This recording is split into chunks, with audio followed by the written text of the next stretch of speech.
Olá pessoal, hoje estou com os HUAWEI FreeBuds Pro 5 e vou mostrar como você pode facilmente corrigir o problema de som dos seus fones de ouvido quando ele falha ou fica intermitente.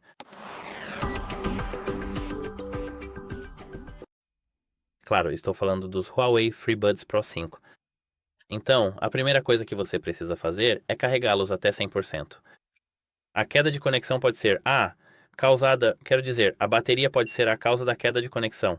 Carregue-os até 100% e verifique se o som ainda falha. Se o som continuar falhando, então você precisa tentar fazer uma redefinição de fábrica.